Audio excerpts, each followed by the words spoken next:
कहानी की शुरुआत में हम एक लड़की को देखते हैं जो रोड के बीचों बीच अपनी जान देने के लिए सड़क पर लेटी हुई है। कुछ ही देर में इस रोड पर एक गाड़ी आ जाती है। यह लड़की जैसे ही उस गाड़ी को अपनी ओर आता देखती है तो एक दर्दनाक मौत के डर से वो अपना इरादा बदल लेती है और वो सड़क से उठकर किनारे पर चली जाती है। तब वो गाड़ी वाला इंसान भी इस लड़की की मदद के लिए नहीं रुकता। वो इसे नजरअंदाज करके आगे निकल जाता है जैसे उसने कुछ देखा ही नहीं हो। इस लड़की का नाम लीसा है। लीसा की जिंदगी बिल्कुल भी ठीक नहीं चल रही। दरअसल आज लीसा की बेटी का जन्मदिन है, लेकिन अब उसकी बेटी इस दुनिया में नहीं रही। तब हम देखते हैं कि जो गाड़ी कुछ देर पहले लीसा को इग्नोर करके आगे निकल गई थी, उसे अपनी गलती का एहसास होता है। इसलिए वो आदमी अपनी गाड़ी रिवर्स करके लीसा के पास आता है। गाड़ी के अंदर बैठा एडम नाम का आदमी लीसा से पूछता है, क्या तुम ठीक हो? जिस पर लीसा जवाब देती है, हाँ मैं ठीक हूँ, मुझे कुछ नहीं हुआ। इस पर उस आदमी ने लीसा को बताया कि इस सुनसान इलाके से शहर काफी दूर है, इसलिए अगर तुम चाहो तो मैं तुम्हें शहर तक लिफ्ट दे सकता हूँ। लीसा मान जाती है और फौरन उसकी गाड़ी में बैठ जाती है। सफर के दौरान एडम लीसा से पूछता है कि तुम अकेली इस सुनसान जगह में क्या कर रही थी? लीसा ने एडम को बताया कि आज मेरी बेटी का जन्मदिन है, जिस वजह से वो आज मुझे बहुत याद आ रही है, पर बदकिस्मती से वो अब इस दुनिया में नहीं रही और अब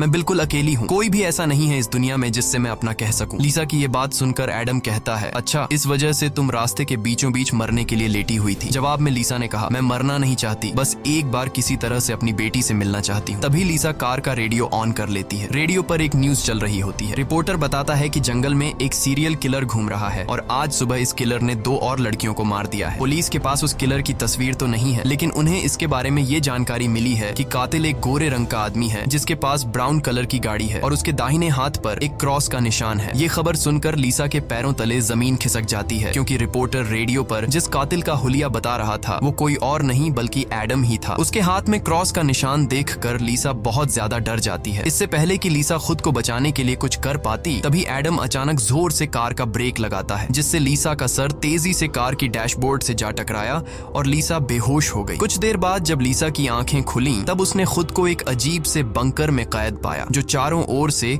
लोहे की मजबूत दीवारों से बना हुआ था। लीसा खुद को इस बंद जगह में कैद पाकर बहुत ज्यादा घबरा जाती है और मदद के लिए चिल्लाने लगती है, लेकिन उसकी मदद करने कोई नहीं आया। हम देखते हैं कि लीसा को एक अलग तरह का सूट पहनाया गया है और उसके हाथ में एक घड़ी भी पहनाई गई है। लीसा उस घड़ी को निकालने की बहुत कोशिश करती है, लेकिन वो घड़ी इतनी मजबूत थी कि काफी कोशिश के बाद भी वो उसके हाथ से नहीं निकलती। आखिर में जब उसे रियलाइज होता है कि इस जगह से निकलना इम्पॉसिबल है, तो वो थक हार कर एक जगह में बैठकर रोने लग जाती है। तभी अचानक उस चेंबर का दरवाजा खुला। लीसा ने देखा कि दरवाजे के दूसरी ओर एक सुरंग है। उस सुरंग के एंड से रोशनी नजर आ रही थी। लीसा को समझ आया कि अगर इस जगह से बाहर निकलना है तो इस सुरंग से होकर निकलना पड़ेगा। लीसा खुश हो जाती है कि उसे बाहर निकलने का रास्ता मिल गया है, लेकिन जैसे ही वो सुरंग के अंदर चली गई, तभी अचानक उसके पीछे उस चेंबर का दरवाजा अपने आप बंद हो गया। ये देखकर लीसा की सांस रुक गई और अब उसे समझ आया कि वो पहले से भी ज्यादा खतरनाक जगह में फंस गई है। तभी अचानक लीसा के हाथ में बंधे ब्रेसलेट में अलार्म बजने लगा और 11 मिनट का टाइमर सेट हुआ। ये देखकर लीसा समझ गई कि मुझे 11 मिनट में यहाँ से निकलना होगा, नहीं तो मैं हमेशा के लिए यहाँ पर बंद रह जाऊंगी। इसीलिए लीसा अपने हाथों और पैरों के बल रेंगती हुई जल्दी से उस रोशनी की तरफ बढ़ने लगी। लेकिन जैसे ही वो उस रोशनी के करीब होती जा रही थी, तभी अचानक उस सुरंग का आगे का दरवाजा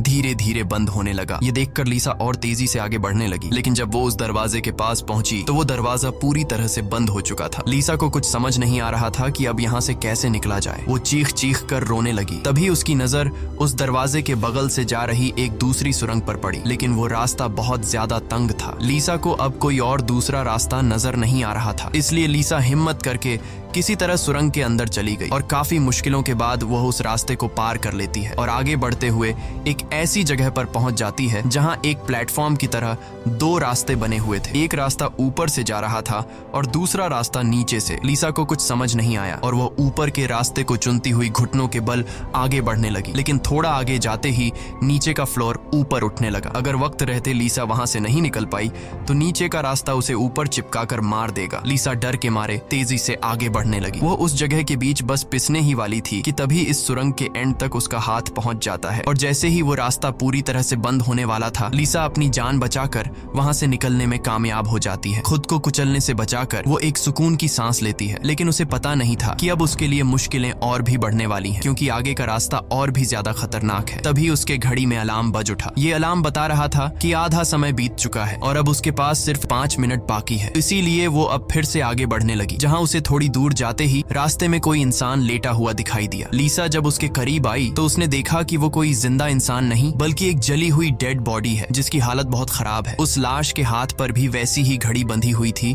जैसी लीसा के हाथों पर बंधी थी। लीसा को समझ आ गया कि ये इंसान भी मेरी तरह इस सुरंग से निकलने की कोशिश कर रहा था, लेकिन वो यहाँ से निकलने में कामयाब नहीं हो सका और मारा गया। मतलब यहाँ से निकलना इम्पॉसिबल है। इस डेड बॉडी को देखकर लीसा की यहाँ से निकलने की बची कुची उम्मीद भी टूट गई, लेकिन उसने किसी तरह हिम्मत जुटाई और इस डेड बॉडी को साइड पर करके आगे बढ़ने लगी। जब वो घड़ी की तरफ देखती है तो उसके पास सिर्फ 2 मिनट का टाइम बचा हुआ था, इसीलिए वो और तेजी से आगे बढ़ने लगी। तभी अचानक एक मजबूत लोहे की सलाखों ने आकर उसका रास्ता रोक दिया। साथ ही उस सुरंग की दीवारों में से ढेर सारे हीटिंग पाइप निकलकर बाहर आने लगे और उस जगह को गर्म करने लगे। ये देख लीसा पूरी तरह से घबरा गई। वो समझ गई कि जल्द ही उसकी भी लाश उस जले हुए इंसान की तरह इस सुरंग में पड़ी होगी। उसे आगे क्या करना है कुछ समझ नहीं आ रहा था। तभी उसके पीछे दीवार का एक छोटा सा सेक्शन खुल गया, जिसे देख लीसा पीछे की तरफ रेंगती हुई उसके अंदर घुस गई। अगले ही पल एक कांच के दरवाजे ने इस सेक्शन को पूरी तरह से बंद कर दिया। जैसे ही लीसा के हाथ में बंधी घड़ी में टाइमर 0 पर पहुंचा, तभी उन हीटिंग पाइप से आग फुंवारे की तरह निकलने लगी और देखते ही देखते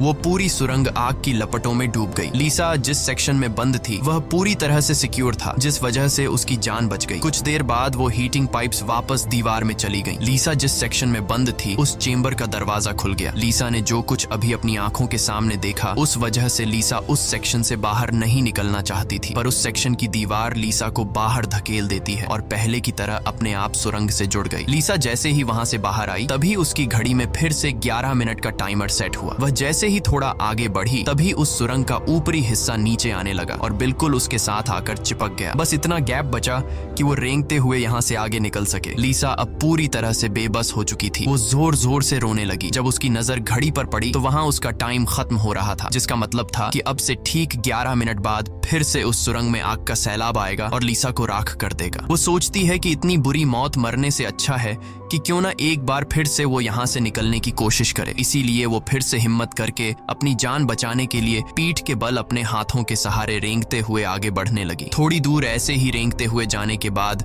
वो सुरंग खत्म हो गई और आगे पानी का एक टैंक आ गया। लीसा बहुत ज्यादा थक गई थी और प्यास ने उसका बुरा हाल कर दिया था। वो इसी तरह लेटे हुए हाथों की मदद से पानी पीकर अपनी प्यास बुझा लेती है। जब उसने अपनी घड़ी की तरफ देखा तो अब सिर्फ 8 मिनट रह गए थे। अब पानी के अलावा उसे कोई और दूसरा रास्ता नहीं दिखा, इसलिए वो एक लंबा सांस लेते हुए पानी में ही उतर गई। पानी में उतरने के बाद टैंक काफी बड़ा था। उसे अब समझ नहीं आ रहा था कि किस तरफ जाना है। वो यहाँ वहाँ पानी में निकलने का रास्ता ढूंढने लगी, मगर उसे कोई भी निकलने का रास्ता नहीं मिला। दूसरी तरफ जहाँ से वो इस टैंक में उतरी थी वह रास्ता भी बंद हो चुका था। अब उसकी सांस भी खत्म होने लगी थी। तभी टैंक में से ऊपर की तरफ एक दरवाजा खुल गया। लीसा जल्दी से उस दरवाजे से होते हुए ऊपर निकल आई। बाहर निकलते ही उसने जोर जोर से सांसें लीं और आगे का रास्ता तय करने लगी, लेकिन लीसा बहुत ज्यादा थक चुकी थी। आगे बढ़ना उसके लिए बहुत मुश्किल हो रहा था और कुछ ही देर में भारी थकान की वजह से लीसा की बीच रास्ते में ही आंख लग गई। लेकिन तभी लीसा के कानों में किसी के चीखने की आवाज गूंज उठी। वहां और भी कोई था जो मदद के लिए पुकार रहा था। उसकी आवाज सुनकर लीसा के अंदर बचने की एक उम्मीद जाग उठी, इसीलिए वो जल्दी से उस आवाज का पीछा करने लगी। अचानक एक जगह उसके ठीक नीचे एक दरवाजा खुला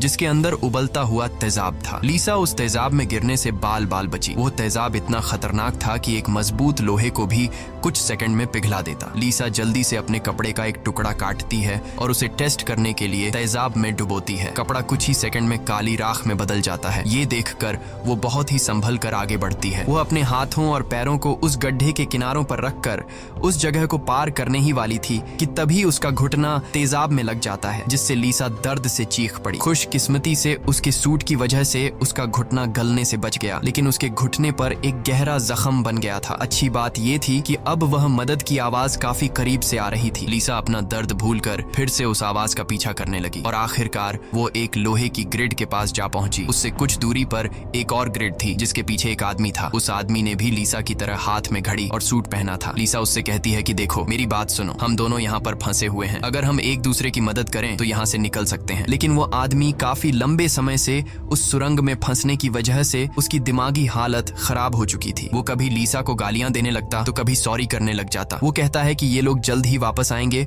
और हम दोनों को मार देंगे। ये कहकर वो पागल जोर जोर से हंसने लगा। तभी लीसा देखती है कि उसके हाथ में बंधी घड़ी में 60 सेकंड की काउंटिंग शुरू हो गई है। वो हीटिंग हीटिंग पाइप्स दोबारा दीवारों से बाहर निकल आए और इस बार बचने के लिए जो सेक्शन था वो लीसा और उस आदमी के बीचों बीच खुलता है, जिसमें सिर्फ एक ही इंसान के छिपने के लिए जगह थी। अब या तो वो पागल आदमी बचेगा या फिर लीसा। अगले ही पल लीसा और उस पागल आदमी के आगे जो लोहे की ग्रिड थी वह हट गई। ये दोनों तेजी से उस चेंबर की तरफ भागने लगे और दोनों एक साथ चेंबर तक पहुंचे, जिसके बाद ये दोनों एक दूसरे को मारने लगे। उस बीच कभी लीसा उस पागल आदमी को चेंबर से बाहर निकाल देती तो कभी वो पागल आदमी लीसा को बाहर धकेल देता। लेकिन आखिर में जैसे ही वक्त खत्म होने वाला होता है, लीसा उस आदमी को लात मारकर चेंबर से बाहर कर देती है। वो आदमी लीसा को पैर से पकड़कर बाहर निकालने की कोशिश करता है। तभी 60 सेकंड खत्म हो गए और उस चेंबर के शीशे के दरवाजे ने उस आदमी का हाथ काट दिया। दर्द से वो आदमी चिल्ला उठा। तभी लीसा की नजर उस आदमी के हाथ पर पड़ी जिस पर क्रॉस का टैटू बना हुआ था। उस टैटू को देखकर लीसा समझ जाती है कि ये आदमी कोई और नहीं बल्कि उसे कार में बेहोश करने वाला सीरियल किलर एडम है। अब लीसा की सारी कंफ्यूजन दूर हो गई। पहले लीसा को लग रहा था कि एडम ने इसे यहाँ कैद करके रखा है, लेकिन उसकी ये सोच गलत थी क्योंकि एडम बेचारा तो अब खुद मौत के मुंह में था। इतने में ही लीसा की घड़ी पर 11 मिनट का वक्त पूरा हो गया और उन हीटिंग पाइप्स से निकलती तेज आग ने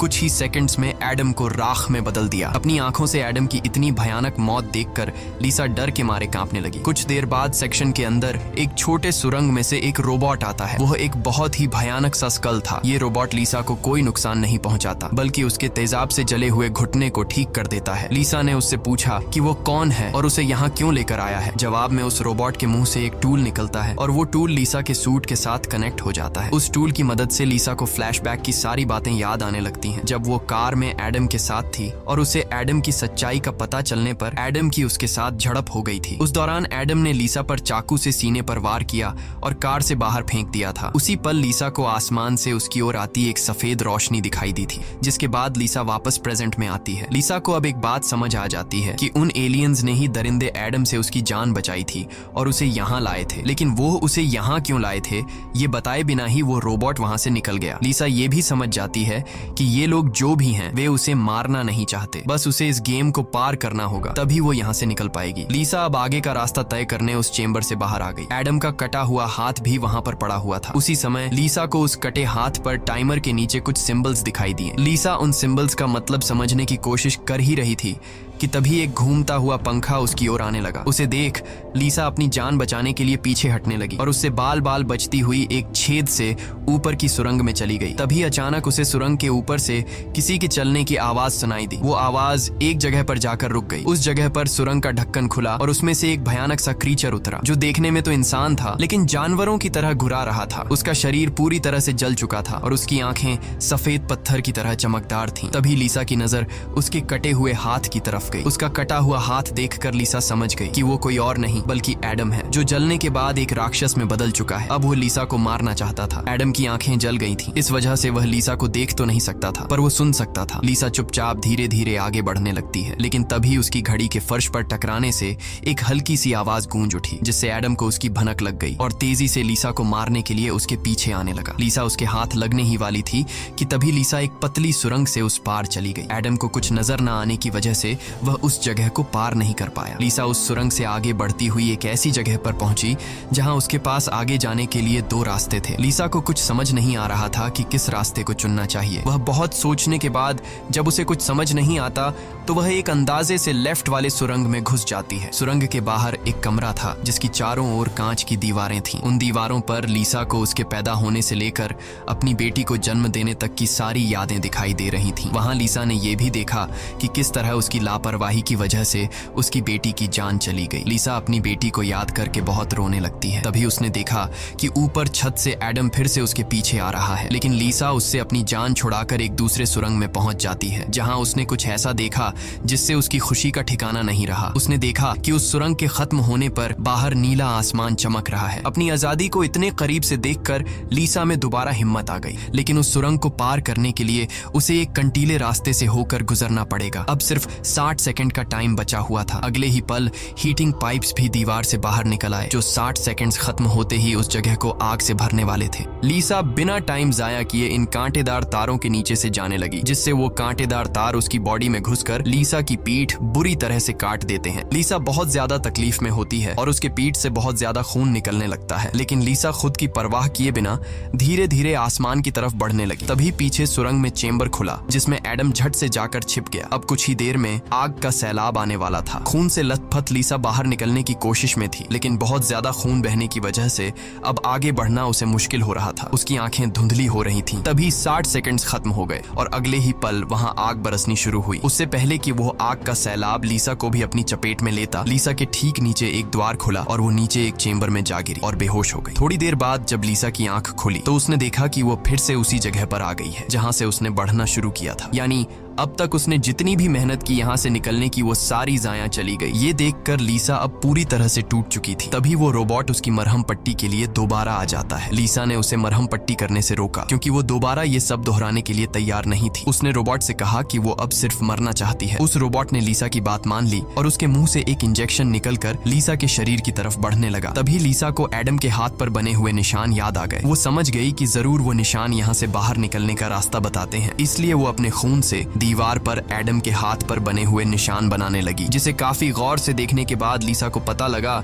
कि ये तो एरो है जो यहाँ से निकलने की डायरेक्शन बताते हैं। जैसे कि पहला एरो लेफ्ट साइड की तरफ मुड़ा हुआ था, जिसका मतलब रास्ते में आने वाली पहली 2 सुरंगों में से उसे लेफ्ट साइड वाली सुरंग के अंदर जाना चाहिए। दूसरे नंबर का एरो राइट साइड की ओर मुड़ा हुआ था, यानी पहली सुरंग को पार करने के बाद जब फिर से एक साथ 2 सुरंगें आएंगी तब राइट साइड वाली सुरंग के अंदर जाना चाहिए। उसे लगा कि जरूर मेरे हाथ की घड़ी के नीचे भी इसी तरह के सिंबल्स बने होंगे जो यहाँ से बाहर निकलने की डायरेक्शन बताते हैं। ये समझते ही लीसा ने उस रोबोट से उसके जख्मों को ठीक करने को कहा। जख्मों की मरहम पट्टी होते ही वो एक नई उम्मीद के साथ फिर से इन टनल्स में निकल पड़ी। लीसा पहले भी इन सुरंगों से गुजर चुकी थी, इसलिए वह बड़ी आसानी से उन सुरंगों को पार करते हुए आगे बढ़ने लगी और उस तेजाब से भरे गड्ढे के पास जाकर रुक गई। वहां उसने अपनी घड़ी को तेजाब में जलाकर उसे अपनी कलाई से अलग किया। उसकी कलाई पर भी ठीक वैसे ही सिंबल्स थे जैसे एडम के हाथ पर थे, बस उनमें थोड़ी बहुत चेंजिंग थी। लीसा उस जली हुई घड़ी को अपने हाथों में लिए हुए आगे बढ़ने लगी और उस जगह पर पहुंच गई जहां उसने पहली बार इन 2 टनल्स में से लिफ्ट वाले टनल को चुना था, लेकिन सिंबल्स के मुताबिक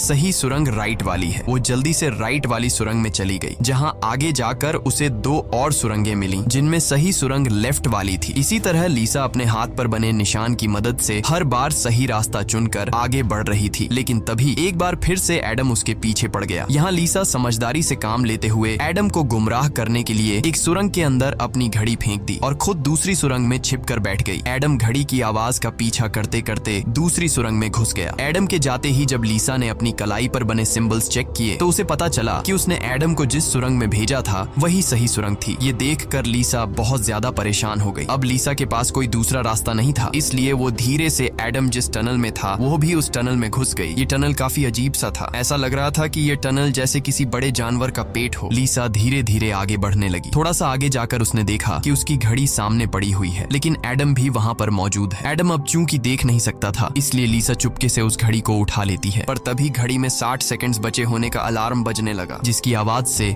एडम को लीसा की भनक लग गई। वह दोबारा लीसा का पीछा करने लगा। उससे बचने के लिए लीसा जिस रास्ते से आई थी उसी रास्ते से वापस भागने लगी। उस वक्त लीसा की घड़ी में 60 सेकंड्स का काउंटिंग शुरू हो चुका था और सुरंग से हीटिंग पाइप्स भी निकल आए थे। साथ ही सुरंग में बचाव चेंबर भी खुल चुका था। लीसा जल्दी से उस चेंबर में जाकर छिप गई। एडम भी वहां तक पहुंच जाता है, लेकिन अब काफी देर हो चुकी थी क्योंकि उस चेंबर को शीशे के दरवाजे ने बंद कर दिया था। यहाँ लीसा एडम को चिढ़ाने के लिए उसे मिडिल फिंगर दिखाती है, पर बदकिस्मती से इस बार आग बरसाने वाले हीटिंग ट्यूब्स आग बरसाए बिना ही अंदर चले गए, जिसके बाद चेंबर का दरवाजा भी खुल गया और अगले ही पल एडम लीसा पर टूट पड़ा। लीसा भी खुद को बचाने के लिए एडम से लड़ पड़ी और उस शैतान के सर को अपने पैरों से दबाने लगी। पीछे से चेंबर की दीवार भी लीसा को आगे की तरफ धकेलने लगा, जिससे उस शैतान एडम का सर कुचल गया और फाइनली लीसा को एडम से छुटकारा मिल गया। लीसा अब अपने रास्ते पर आगे बढ़ने लगी, जहां आगे चलकर उसे वापस 2 रास्ते मिले। उसकी कलाई पर बने सिंबल्स के मुताबिक उसे राइट वाले सुरंग से जाना था और ये उस भूल भुलैया की आखिरी सुरंग थी। लेकिन तभी लेफ्ट वाली सुरंग से एक लड़की बाहर निकल आई। उसे देख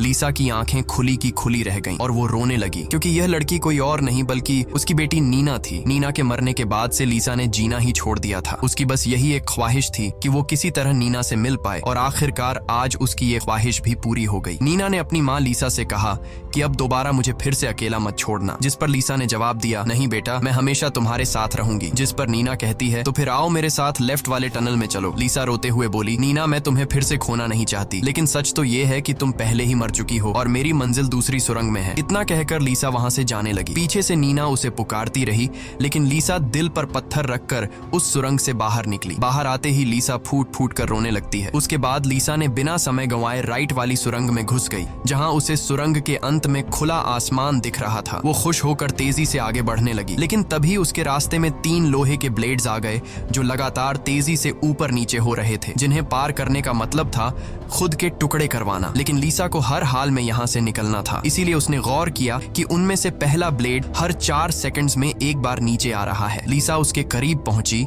और जैसे ही वो ब्लेड ऊपर गया तो 4 सेकंड्स पूरे होने से पहले झट से उस पार चली गई। उसके बाद वो दूसरे ब्लेड के पास पहुंच जाती है। इसी तरह दूसरा ब्लेड हर 3 सेकंड्स में नीचे आ रहा था। लीसा ने हिम्मत दिखाते हुए उसे भी पार कर लिया, लेकिन लास्ट वाला ब्लेड सिर्फ 2 सेकंड्स में नीचे आ रहा था, जिसे पार करना लीसा के लिए बहुत ही मुश्किल था। पर आजादी की चाहत में लीसा ने उसे भी पार तो कर दिया, लेकिन बदकिस्मती से उसका पैर ब्लेड के बीच आकर कट गया। लीसा का दर्द से बुरा हाल हो गया था, लेकिन लीसा अपने पैर की परवाह किए बिना सुरंग के एंड तक पहुंच जाती है, जहां उसे खुला आसमान नजर आ रहा था। लेकिन जैसे ही उसने अपना हाथ सुरंग से बाहर निकालने के लिए आगे बढ़ाया, उसका हाथ सामने लगाए स्क्रीन पर जा लगा, जहां खुले आसमान का वीडियो चल रहा था। ये देखकर लीसा बहुत ज्यादा मायूस हुई। उसने कहा, मैंने वो सब कुछ किया जो मुझे करने को कहा गया था। उसके बाद वो पागलों की तरह हंसने लगी। तभी सुरंग से हीटिंग पाइप्स निकल आए, क्योंकि अब कुछ देर बाद 11 मिनट का टाइम खत्म होने वाला था। लीसा अब सुकून से मौत का इंतजार करने लगी, लेकिन इस बार वो हीटिंग पाइप्स उसे जलाए बिना ही वापस सुरंग में चली गई। तभी अचानक सुरंग का ऊपर का हिस्सा खुल गया और एक तेज रोशनी लीसा पर पड़ी। लीसा का शरीर अपने आप हवा में उठने लगा और उस रोशनी में समा गया। थोड़ी देर बाद जब लीसा की आंख खुली तो उसने खुद को एक झरने के किनारे पाया, जिसे देख लीसा के चेहरे पर मुस्कान वापस लौट आई। वहां पर नीना भी मौजूद थी। लीसा ने नीना से पूछा, क्या मैं मर चुकी हूँ? इस पर नीना ने कहा, तुम्हारा शरीर एक बार नहीं बल्कि अब तक कई बार मर चुका है। लीसा ने फिर से पूछा कि अब यहाँ मुझे क्या करना है, जिस पर नीना ने जवाब दिया, यहाँ तुम्हें बस जीना है और कुछ नहीं करना। यहाँ हमें पता चलता है कि जिस जगह पर लीसा अब मौजूद थी वो जगह दुनिया नहीं बल्कि कुछ और ही थी और किसी स्वर्ग की तरह खूबसूरत थी। इस फिल्म की शॉर्टकट एक्सप्लेनेशन ये है कि लीसा जब एडम के साथ कार में सफर कर रही थी, तब एडम ने लीसा पर चाकू से वार करके उसे मार दिया, जिसके बाद वह सीधा नरक पहुंची। वहां उसके पाप धुल गए और एंड में वह स्वर्ग जा पहुंची। इसी के साथ ये कहानी खत्म हो जाती है। अगर वीडियो आपको अच्छी लगी हो तो हमारे चैनल को सब्सक्राइब और वीडियो को लाइक कीजिए।